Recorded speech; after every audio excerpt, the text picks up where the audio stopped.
When you're thinking about starting a literature review, I think it's quite important to realise that there are a number of different types of literature review. So you might not necessarily spend much time thinking about this, but I think it is useful to be explicitly aware.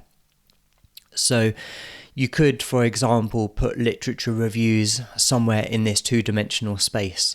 So maybe they are very selective about a particular niche area, although others perhaps are more comprehensive and broad in scope. You could also think about whether this is going to be a standalone review or part of a larger piece of work. So what do I mean by this? So if you are doing a literature review for a coursework essay, then this would be a good example where you're purposefully reviewing the literature selectively because you have a limited number of words in a coursework essay, and clearly it's a standalone piece of work. It doesn't necessarily have other kind of secondary aims and objectives. That might be less so the case if you're doing a literature review for a thesis or a dissertation. So now the review is going to be much more comprehensive. So you might want literally a longer literature review.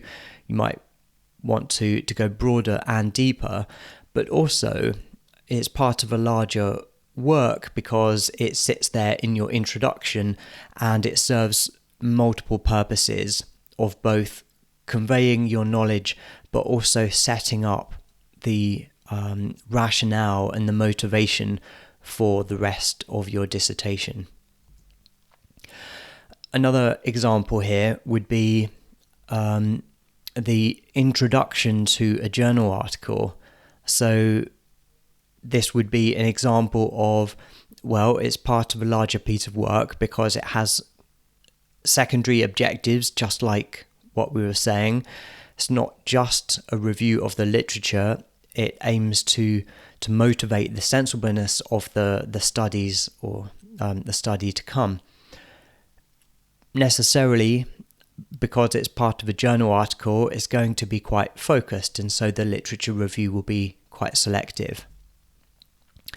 The final example that we're looking at in this scheme here is a review article or a book chapter.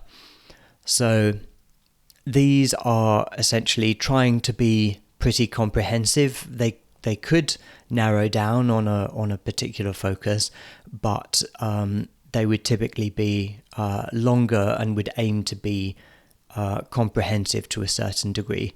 And now these things are back in this lower part where we're considering them as a standalone piece of work. And what I mean by that is the real kind of focus, the real aim of these things is to kind of educate and inform of a particular area. They don't have this secondary objective of setting up a study, for example. Okay, so that was my brief overview of different types of articles. I think it's interesting to just spend a brief moment whenever you're starting off a literature review to just think explicitly about where am I in this space? What am I trying to do here?